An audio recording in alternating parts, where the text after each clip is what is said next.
we can get ready to march. So finish up your last minute sign touches, and then in about 10 minutes or so, we're going to head out to the parking lot, okay? Thank you for coming.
Megaphone up here, all right? But for now, a few rules. If we encounter any counter protesters, you are only to give us a positive response about science and not engage and just keep moving, okay? If you need help, there are people in orange vests and there are 3 police officers running around. So you let one of them know.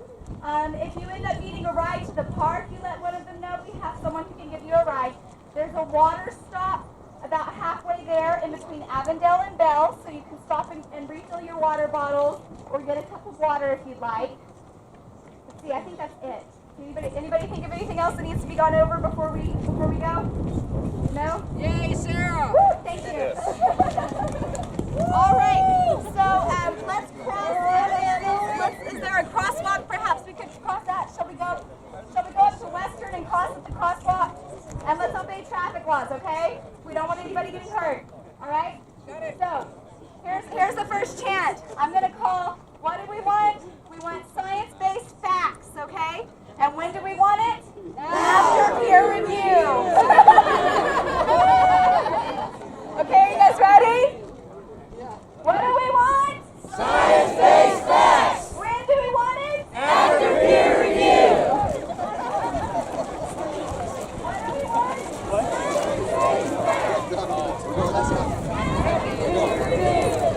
I'm starting at 5.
Cody. You doing all right? I'm doing very slowly.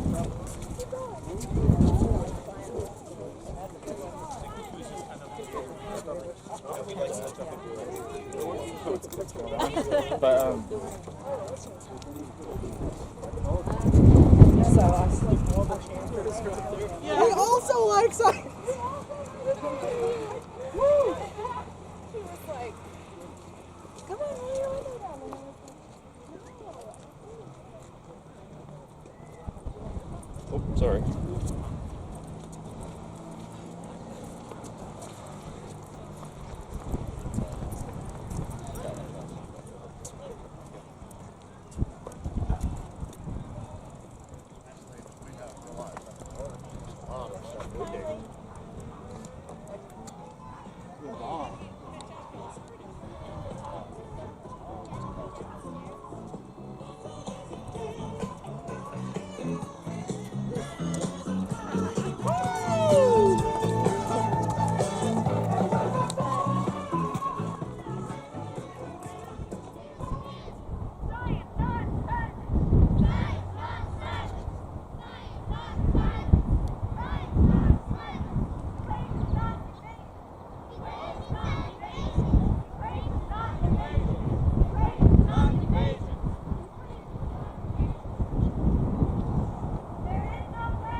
Dusty, my old left knee.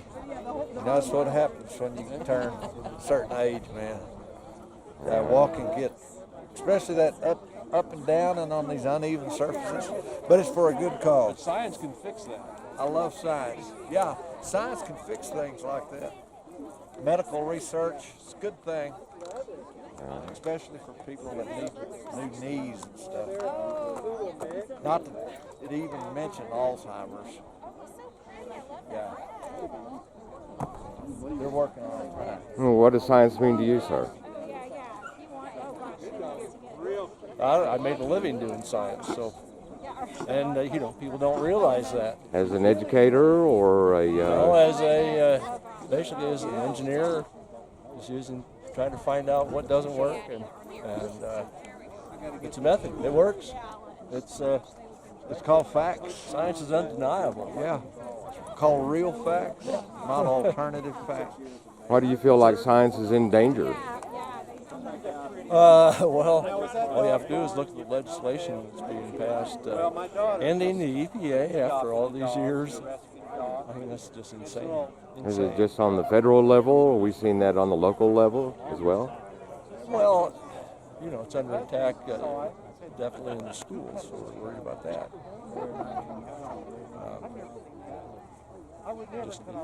It's amazing we have to defend it. I mean, that's just unbelievable. Yeah, it started with the arts, and then now they're down to cutting science. It's amazing.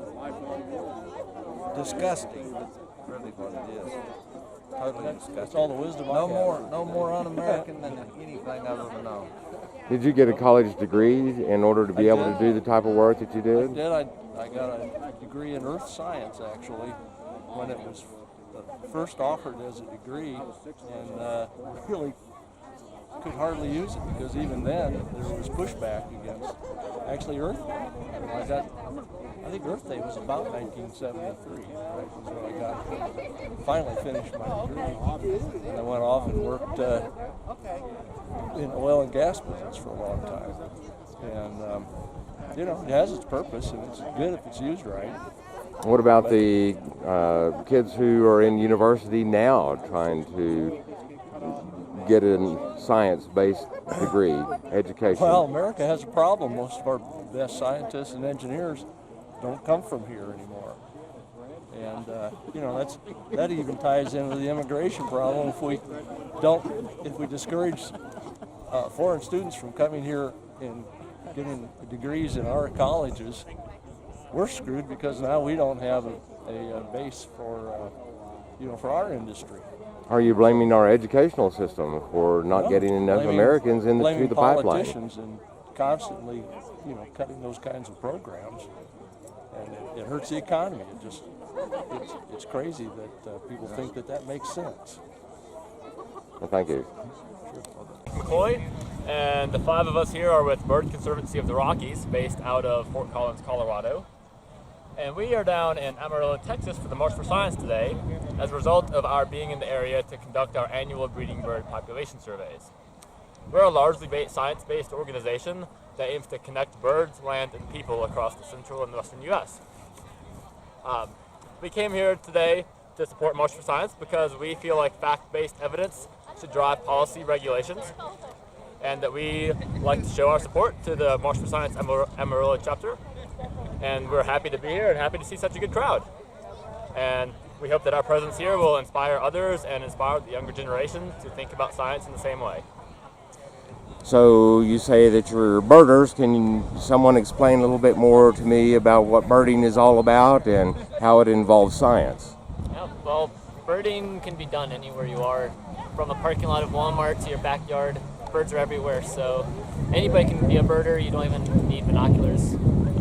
Just look around you and you'll find birds. So it's an easy hobby for people to get passionate in.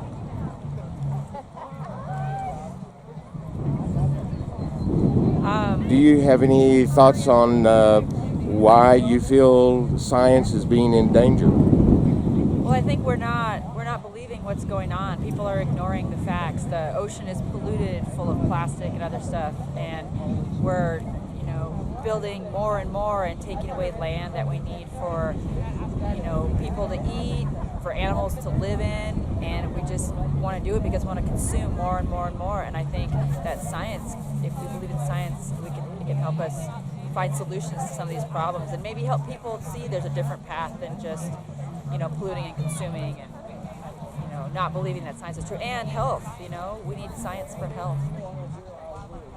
And science can affect all of us in our daily lives, whether you are a scientist or not. Medicine is based in science, technology is based in science, so whether you really think about it or not, science is really integral to all of our lives in many different aspects. Even agriculture, which is a very big, important thing in this region of the U.S. Agriculture is based on science. And the cell phones we carry around in our pockets. This camera that's filming us right now. Yeah. Everything we do has a science background. All right. Well, thank you all very much. Thank you. The 3 primary coordinators with Eva Huff and Sarah Brown. Let's give these ladies a round of applause. And I'm going to read a speech from Dr. Rick Todd. Now, Rick Todd, he wanted to be here with us today. He wanted it very badly. He originally was scheduled to go to Washington, D.C. today to both march in the March for Science National, and also he was going to meet with congressional representatives, and unfortunately he had a family emergency, so he wasn't able to do that either. So in lieu of him being here, he wrote a speech and asked me to read it to you, and I'm going to do that now, and bear with me because the wind's not cooperating, so this may be a little wonky. I may have to have Dale or someone come hold. Oh, wonderful. Oh, aren't you the bomb? Ooh, yes, this is great. Okay, greetings. This is Rick Todd. I am an ecologist, naturalist, and soil scientist. I use the tools of micrometeorology to study greenhouse gases in agriculture. I'm proud to be marching with you in spirit and in solidarity. I became a scientist because of my curiosity about the world. I saw it, and still do, as this amazing, wondrous place, and I wanted to know how it worked and where I fit in. My early years were spent just paying attention, simply experiencing the world. Later, I learned that one of the most powerful tools we have to understand the world is the scientific method. The scientific method asserts that reality exists. It is knowable, and it is approachable. And when we use very deliberate practices because of this, we don't need to rely on simply belief or dogma or ideology to model the world for us. Science does not ask you to believe anything, but simply to observe, investigate, gather data, test hypotheses, and draw informed conclusions. For example, we don't believe that humans are changing the climate. We know it is happening because climate scientists have confirmed multiple lines of evidence that prove global warming. We don't believe in evolution. We know that species change due to natural selection because of Darwin's theory, which has stood up to 150 years of very rigorous testing.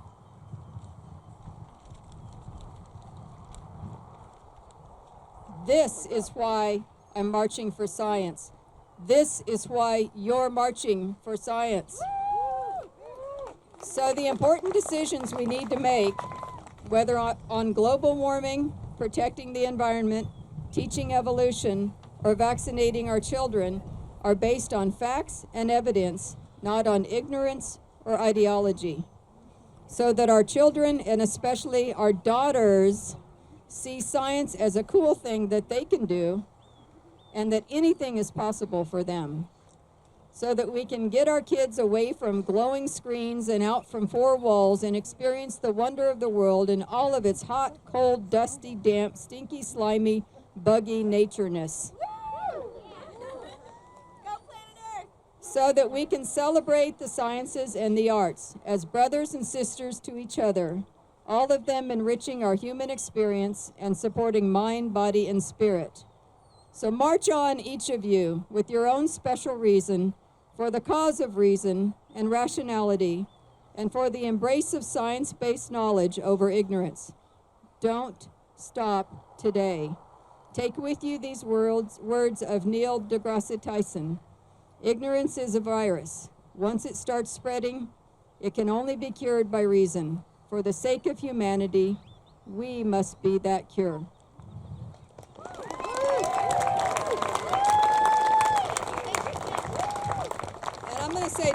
I'd like to say just a few words for myself.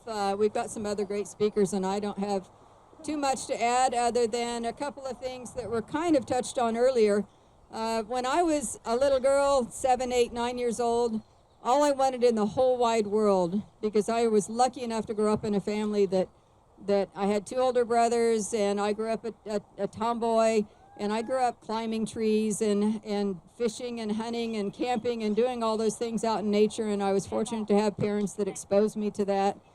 And by the time I was 7 or 8 years old, I knew I wanted to be what I then called forest ranger, because in my vocabulary then, that just meant somebody that worked out in nature. And by the time I was about 9 years old, I was exposed to in Red River, New Mexico. I was fly fishing. My dad had already taught me to fly fish, and I was fly fishing one day, and the hatchery truck pulled up to the lake to dump its load of hatchery stock into the lake, and I was mesmerized by what was happening. And I turned to my dad and I said, when I grow up, that's what I'm going to do. And of course, he probably patted me on the head, and we went ahead and finished our day fishing. And then I grew up to do that. And I became an environmental scientist and a wildlife manager, and worked in that field for years, and was very fortunate to be able to work with a number of endangered species. The 2 closest to my heart that I was able to work with was the desert tortoise and the Colorado squawfish, but eagles and other endangered species, and it's a subject that's very near and dear to my heart. So when this administration, this presidential administration, and the current leadership in Congress right now started talking about dismantling the EPA and doing away with the Endangered Species Act, it was incomprehensible to me that was happening. I'm also a person with a chronic illness, and it's another, like the other speaker that you heard, another obscure chronic illness, chronic pancreatitis. And it's an illness that hasn't been researched as much as it could have been, and I spent years hearing there is no cure.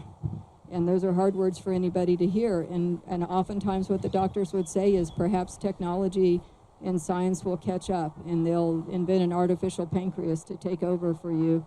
And they're working on that, by the way, so go science, because it's going to save people. I actually stood in front of groups like this years ago. I don't want to tell you how many years ago it'll date me, but it was many years ago. And I used to love to quote this quote from a man that I studied. I studied under one of his proteges, and this is a quote from Aldo Leopold. "There are those who can live without wild things, and some who cannot. Like winds and sunsets, wild things were taken for granted until progress began to do away with them.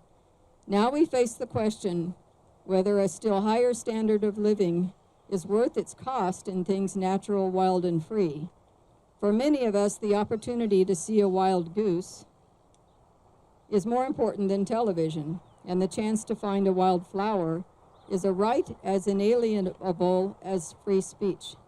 These wild things, I admit, had little human value until mechanization assured us of a good breakfast, until science disclosed the drama of where they come from and how they live. And the whole conflict thus boils down to a question of degree.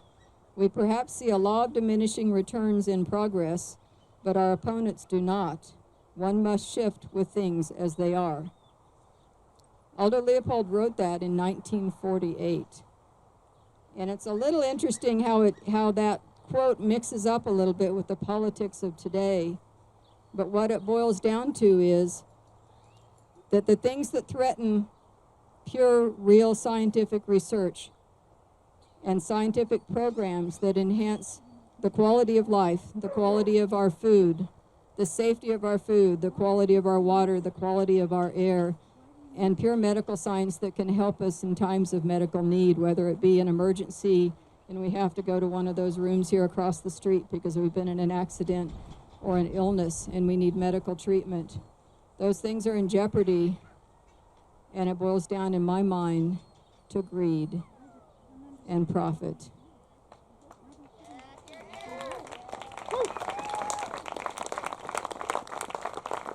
Another author that I've always liked, and I'm going to end with this, Farley Mowat, said, "We are under some gross misconception that we're a good species, going somewhere important, and that at the very last minute we'll correct our errors and God will smile on us. This is a delusion. Our inaction will cause us to sink into a trough of despondence and vanish without a trace. It's up to us, folks, to stand up for the environment, to stand up for the endangered species, for the EPA. It's up to us to stand up for bioscience and medical science and protect each other and our children and our grandchildren and our future and the future of this earth." Thank you.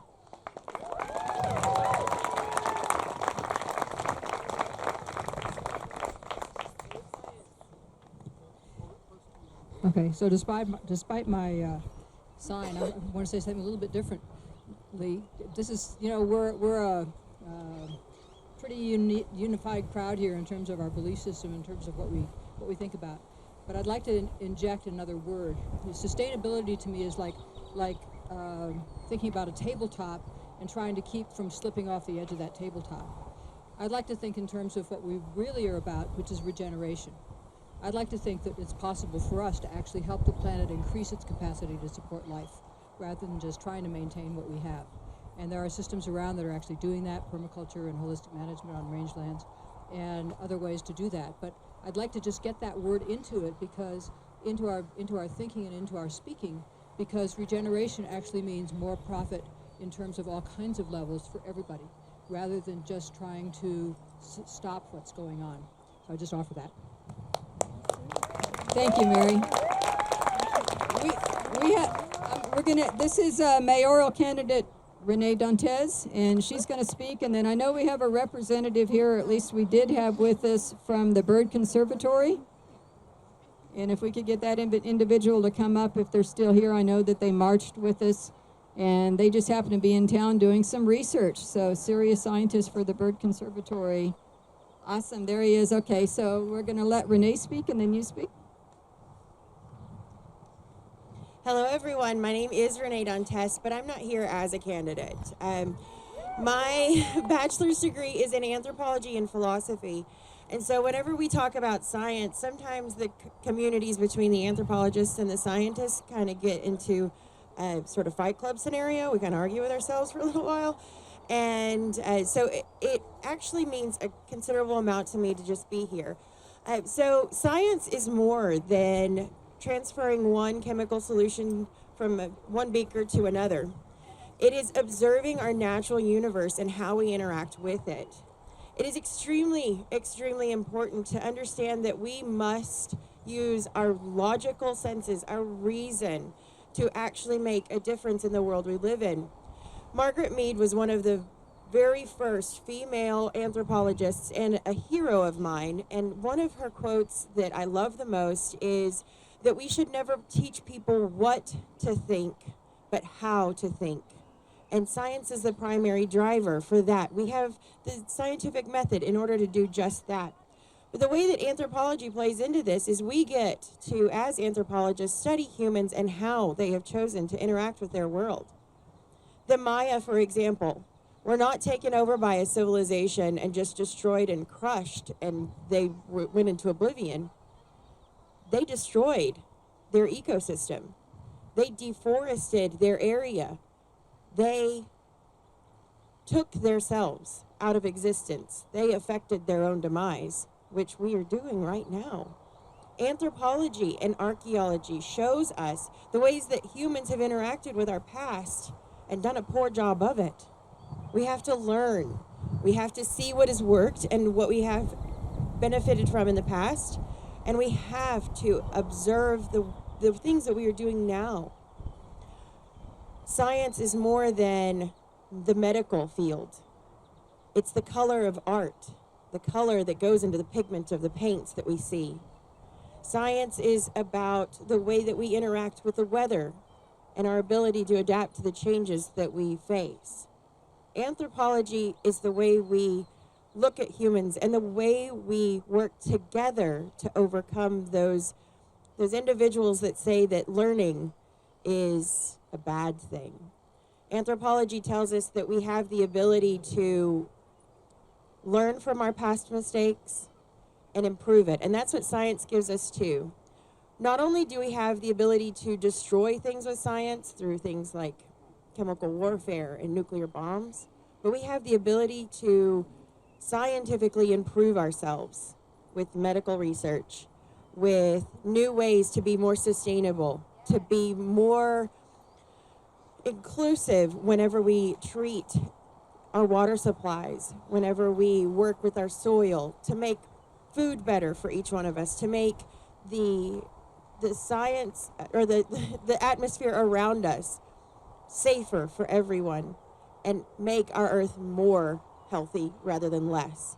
So as an anthropologist and a studier of all sorts of civilizations who have brought about their own demise because they completely ignored evidence, I beg each and every one of you to do the same that you're doing now, and that's to stand up for the fact that we must be logical thinkers.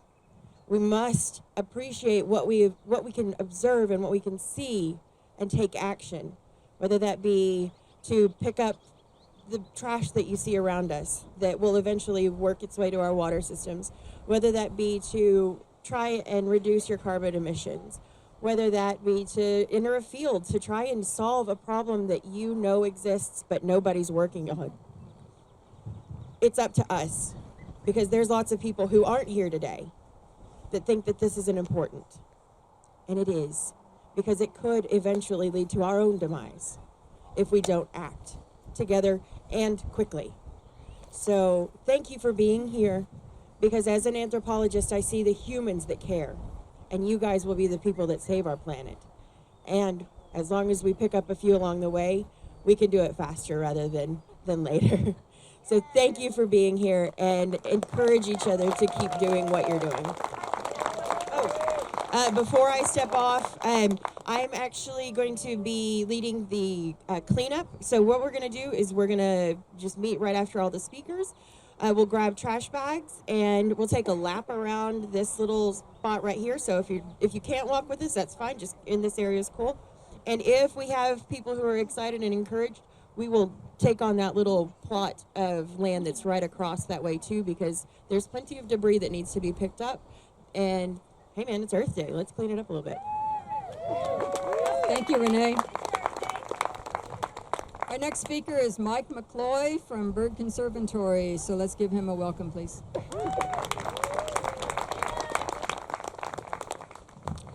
Hello there. My name is Mike McCloy, and I am with Bird Conservancy of the Rockies out of Fort Collins, Colorado. And it's great to see everybody here today. Ever since I was a little kid, I loved nothing more than going outside, exploring in the woods, and learning the birds around me, and learning the plants, and learning about all the different animals that I was seeing. Now I work for a nonprofit organization helping to do that exact thing. There are actually several other people here with us today from Bird Conservancy. I just wanted to take a moment and tell you a little bit about what we do and a little bit about why I and we are marching with you all today. We're a nonprofit organization that is dedicated to conserving birds and their habitats, and we aim to do that through connecting birds, land, and people. We are actually down here in this region this week doing a training for our annual bird population surveys throughout much of Texas. This involves working with a lot of private landowners, as well as working on some public lands here and there as well. We also have an education team and a stewardship team. And our education team does a lot of work with the younger generation, puts on camps for kids. And our stewardship team does a lot of work with private landowners throughout the central and western U.S. I just want to thank you all for coming and wanted to impress upon everybody here that science can take many faces. Working in the biology field, it's pretty straightforward, but science affects us all in many aspects of our lives as well, through technology, medicine, agriculture, all have roots in science. So thank you all very much for your support and continue the good work. Thank you.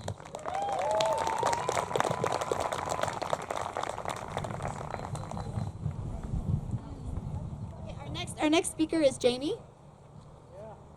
I'll let him tell you about himself. So I'm wearing a WT lab coat, but it's important that I say that I'm not here as a representative of WT. This is just what I wear when I work. How many of you here are above the age of 35? Okay. So for the vast majority of human history, that was the average lifespan. So for those of us who are above 35, sans modern science, we're probably not alive. How many of you have children? I have 3. Before the advent of modern science, you were looking at a 50% infant mortality rate. I say these things because it baffles my mind that I have to convince people that science has value. Even if you care nothing about the planet or about animal life or about any of the geeky things that my colleagues and I go on and on about, there are still good reasons to support scientific research. Biodiversity protects human populations from disease, for one. Avoiding monocultures in agriculture also prevents our crops from dying and helps us feed people that we otherwise might not be able to. All that aside, this is what I think of when I think of science. Not long ago in human history, all that we could really do was huddle together in the dark when the sun went down and hope that we were not the next meal. That's really all we could do. We were at the mercy of natural forces that we couldn't begin to understand, and we had to watch as those around us, everyone around us, died often slow, agonizing deaths, or quick and bloody deaths, until one day, somebody, surely more than one somebody, decided to go exploring, and instead of being paralyzed by fear, decided they wanted to try to understand. That was the beginning of science. Science is not a pile of facts. Science is a way of thinking. Science reminds us that the most important statement you can make is, I don't know. So remember that Feynman, one of the greatest modern scientists, said that the first rule of science is not to fool yourself, and remember that you are the easiest person to fool. So if we can just remember to stop pretending to know things that we don't really know and ask honest questions, and hopefully through a careful examination of the world around us and argumentation, come up with the best answers we can, then more questions follow. Answers are interesting, but for scientists, they're more like speed bumps. Questions are far more interesting than answers. So say it with me, I don't know. And then you say, let's find out. There you go, you're all scientists now.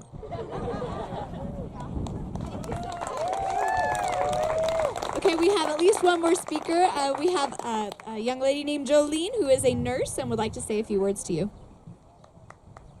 Okay, so, you know, I like science, I like beer, I like cheese. That comes from science. It's cool and it's fun, but yeah. But my sign today says science saves lives, and, you know, I just want to talk a little bit about that because I've got my little girls marching with me today. Their lives were saved by science. They spent a month in neonatal ICU, and so they're perfectly healthy and just adorable today. So now I'm a registered nurse. I did that after their experience, and I work in a pediatric ICU. So I take care of sick kids and hurt kids. And everything that I do in my career comes from evidence-based practice. And so, you know, if I don't have scientists out there researching and teaching us new things, then we're not improving. And things change all the time. You know, sometimes we find a better medication or a better procedure. We find, you know, something new that we can do to help them. And then another thing that I'm doing is I'm in the middle of becoming an instructor for pediatric advanced life support. Every few years we change our guidelines because the research shows there's something new that helps them. So there's a new medication that works better, or maybe a new intervention, maybe we learned something new about our CPR, you know, something that will actually, you know, either bring them out of cardiac arrest or help prevent them from going into cardiac arrest in the first place. So, you know, science is pretty important. And I don't understand why people don't see that. So anyway, that's all I wanted to say.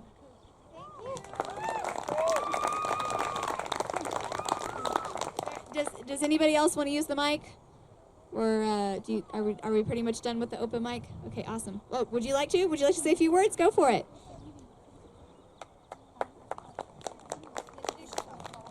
Hi everyone, my name is Dennis and I'm an exchange student from Ukraine in Pempa High School. Welcome. Hello everyone. So I just want to say a few words not just how science is important, like everybody knows that, and how people, like who everybody like stands right now in front of me, and we are like living right now just because of science, basically, because as based on the sayings of people behind me, they're like 10 times smarter than me, and they say like every second kid would die. So try and imagine that half of you, rather, like this half would not exist. Can you imagine that? And I just want to say that you have to popularize the common sense.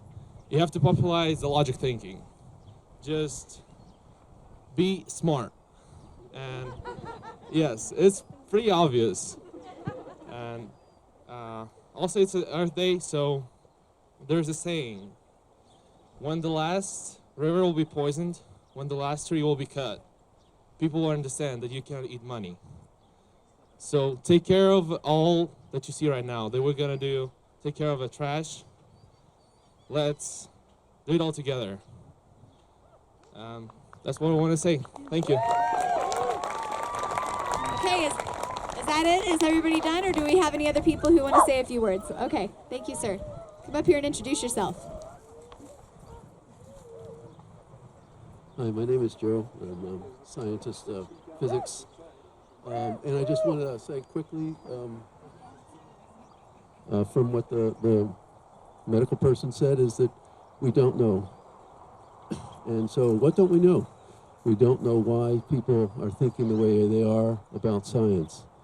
So let's get at it. Let's try to figure out why people are thinking the way they are, because maybe we can do something about that.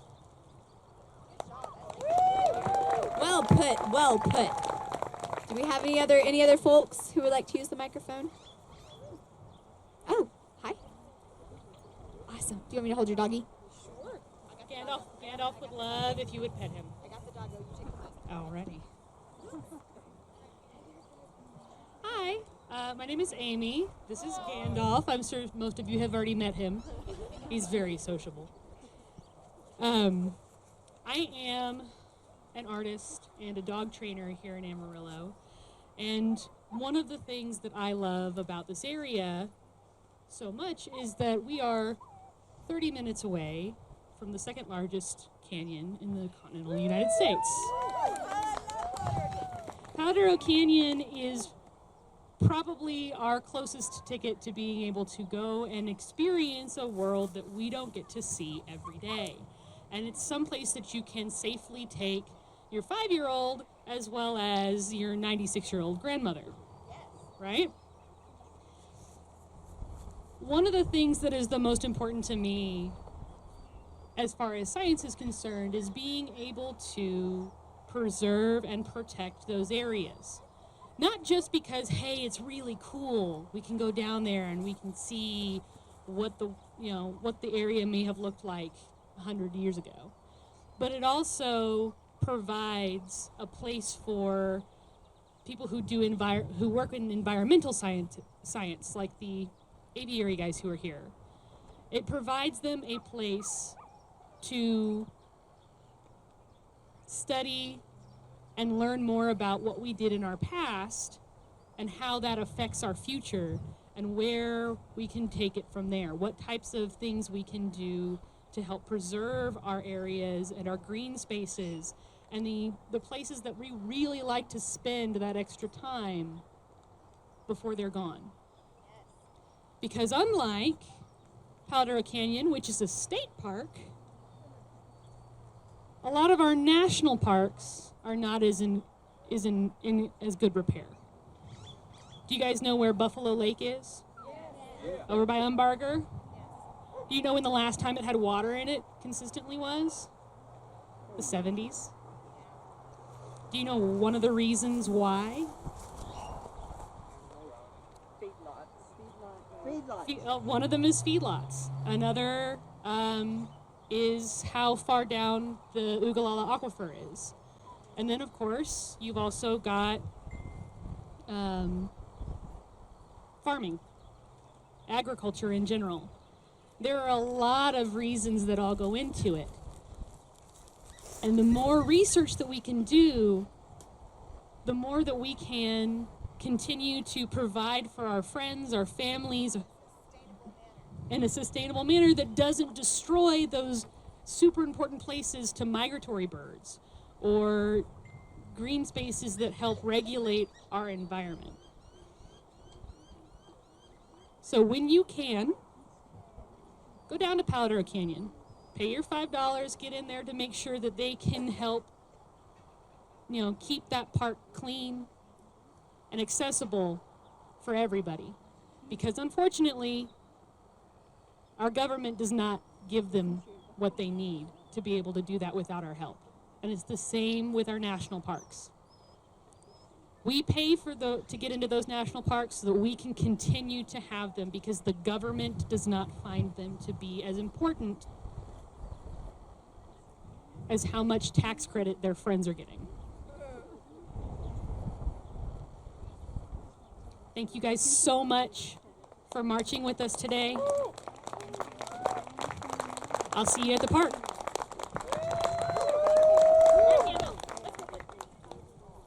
Good job, Gandalf. Thank you very much.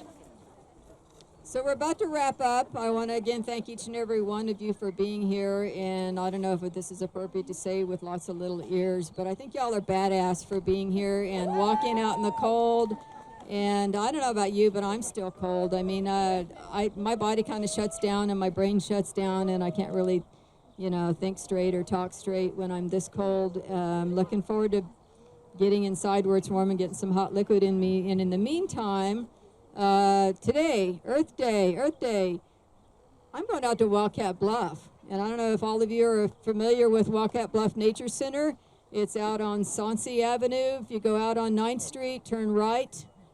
So we're really close to it right now. They're going to have activities all afternoon, especially from 1 to 3. They're going to have a period of lots of educational things, lots of projects for kids. They're going to have a couple of guest speakers and people out there. And it's actually going to be a nice day to go for a walk out there. So you can either walk the trails or just walk along the sidewalks. And this would be a nice day to go out there. So please go support Wildcat Bluff Nature Center tonight. There's an Earth Day film and talk at the Unitarian Universalist Fellowship at 4901 Cornell. It starts at 7 p.m. There will be refreshments. The activity is free, and the film is called Racing Extinction, and it's on endangered species. And so there will be a representative there from Wildlife West. See, I can't even say it. Wildlife West Wildlife Rehab Center. I'm not sure I could say that if I was warm. Wildlife West Wildlife Rehabilitation Center, and it's co-sponsored by Wildcat Bluff Nature Center. Stephanie Orovets will be there to talk about wildlife rehab in the Panhandle, and she's going to bring some animal ambassadors with her. It sounds, again, like a great activity for the kids for Earth Day. I know that she's bringing the skunk that they've named Stinker, and so Stinker, our ambassador, will be there. So come meet Stinker, come see a really great film tonight at 7 at the UU on Cornell, just south of 45th, 4901 Cornell. And again, Wildcat Bluff this afternoon and park cleanup right now, and I'll let Sarah talk about that a little bit. And again, thank you so much for coming out. Yes, absolutely. Give yourselves a hand again. Yeah. So for anybody who wants to stick around and do the park cleanup, we will provide you with trash bags, and we're basically just going to pick up garbage around here. Anybody who needs a ride, come and see me. So I want people who want to help clean up, and I want people who need rides back to Sunset Center to come and see me. Otherwise, I think I will lead a walk back to Sunset Center if anybody is wanting to walk back to their cars. So let's get everybody situated with the rides and started with the park cleanup, and then those people who need to walk back to their cars, we can do that together, or you can just go ahead and head back. It's a free country. You can do as you like. Anyway, that's all. Thank you again so much for coming out here.